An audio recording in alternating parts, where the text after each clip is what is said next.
We're learning dramatic new details tonight about those horrific terror attacks in Belgium, as investigators around the globe intensify efforts to piece together key clues, the all-out manhunt, the major forensic surprise, and the dark chemistry discovered in a neighborhood bomb factory.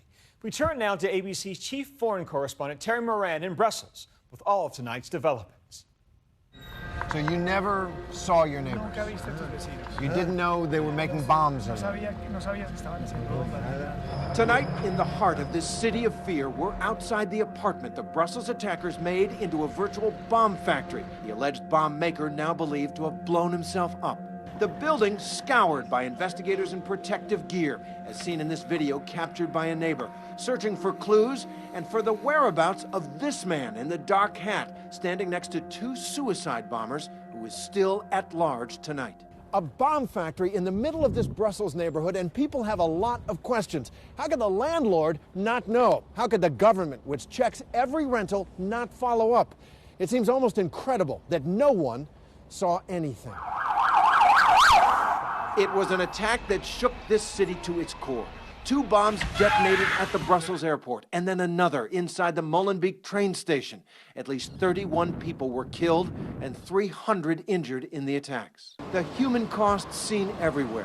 150 people still in hospitals, 61 of them in intensive care. But an unknown number are still missing tonight. One of them, Emily Eisenman's boyfriend, 21-year-old Bart Mihom.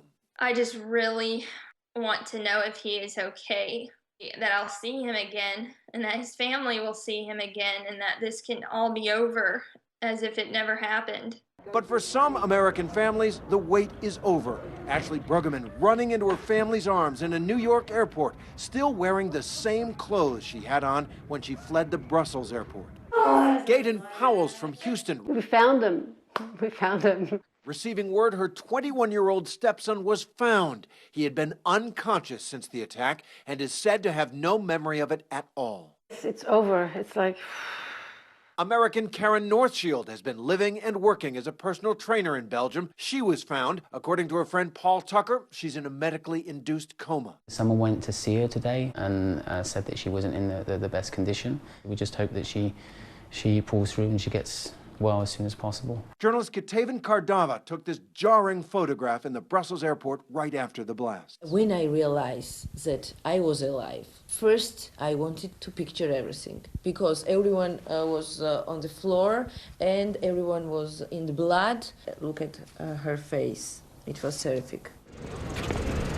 27-year-old Shireen Naragi was checking in at the American Airlines counter when she felt a huge explosion. A lot of people on the ground, almost like a blood pathway to the exit. We saw a gentleman leaning up against the wall there. I mean, he was bleeding. It just seems surreal. Inside the attacker's apartment, a grim discovery, the ingredients that may have caused these powerful blasts. About 33 pounds of TATP, the so-called mother of Satan explosive used in the Paris attacks last November. Almost 40 gallons of acetone used to make TATP, detonators, a suitcase filled with nails and screws, and ventilators. What the bomb tells us is that ISIS is able to live off the land, that they're able to instruct people to buy commercially available products, which, when put together properly, become highly destructive bombs. Police believe this man, Najim Lashrawi, was the bomb maker for this terrorist ring, responsible for yesterday's bomb blasts, as well as the November Paris attacks. He is one of the two men dressed in black in this CCTV photo from the Brussels airport. The other, 29-year-old Ibrahim El-Bakraoui. Each of them is wearing a single black glove, which could be hiding the bomb's triggers. This third man, still at large. 5 minutes after that photo was taken, stay down. Police say they detonated their suicide bombs in two separate explosions. The blasts tore through Brussels airport, creating scenes of chaos and carnage. New images today of the aftermath, a soldier carrying a victim on his back to safety. While others lay injured and waiting for help, and many more fled for their lives.